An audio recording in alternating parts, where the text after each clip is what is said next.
बिहार विधानसभा चुनाव में किसी की सबसे ज्यादा डिमांड है तो वो अब योगी आदित्यनाथ की है। बिहार विधानसभा चुनाव को लेकर योगी आदित्यनाथ के चुनाव प्रचार की सभाओं को लेकर सबसे ज्यादा एप्लीकेशन प्रत्याशियों के आ रहे हैं कि उनके विधानसभा क्षेत्र में योगी आदित्यनाथ की सभा कराई जाए। प्रधानमंत्री मोदी के बाद दूसरे नेता हैं योगी आदित्यनाथ जिनकी मांग लगातार बढ़ रही है। ये कहा जा रहा है कि पहले और दूसरे चरण के चुनाव को मिलाकर बिहार में योगी की 50 सभाएं लगभग हो सकती है और इन 50 सभाओं के जरिए योगी आदित्यनाथ बिहार की 100 से 150 सीटों को साधने की कोशिश करेंगे।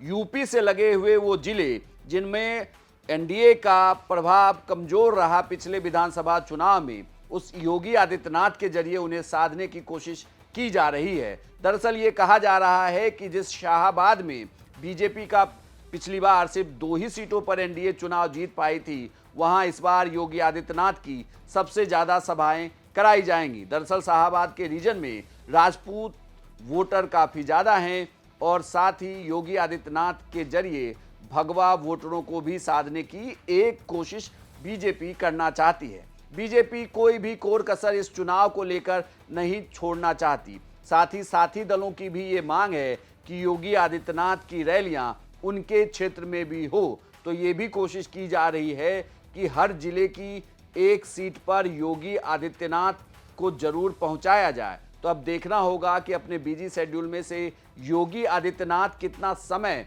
निकाल पाते हैं बिहार विधानसभा चुनाव के लिए, क्योंकि बिहार चुनाव में इस बार बीजेपी चाहती है कि पिछले बार से ज़्यादा बढ़िया प्रदर्शन हो, क्योंकि इस बार सामंजस्य ज़्यादा बेहतर है। लेकिन क्या योगी आदित्यनाथ के भरोसे वो आगे बढ़ पाएंगे? ये भी कहा जा रहा है कि प्रधानमंत्री मोदी की भी बिहार विधानसभा चुनाव के दोनों फेज में लगभग 10 से 12 सभाएं अलग अलग जिलों में हो सकती है। तो उसके बाद जो दूसरे बड़े स्टार प्रचारक के तौर पर बीजेपी जिन्हें बिहार चुनाव के लिए मंगा रही है वो योगी आदित्यनाथ हैं। योगी आदित्यनाथ को लेकर बिहार में ये कहा जा रहा है कि जब 50 सभाएं होंगी तो इसका असर आसपास के विधानसभा क्षेत्र में भी पड़ने वाला है।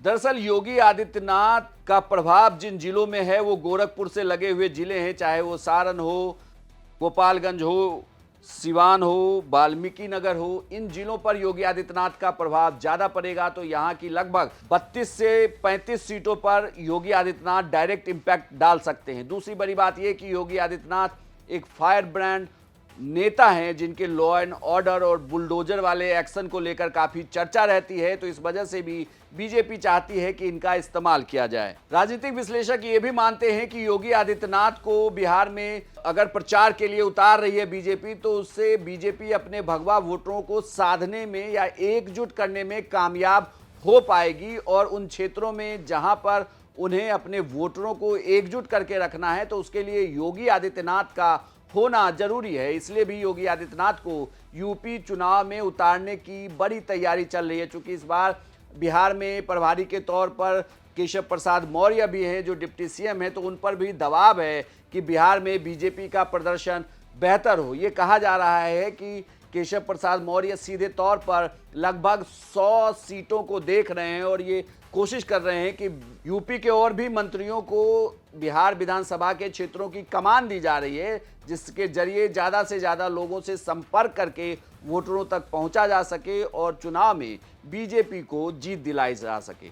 तो अब ये भी कह सकते हैं कि बिहार विधानसभा चुनाव में योगी एक बड़ा फैक्टर होंगे, जिसके जरिए बीजेपी चाहेगी कि ज़्यादा से ज़्यादा उनकी चुनावी सभाएं हों, जिससे वोट बढ़े और वो चुनाव जीत सके।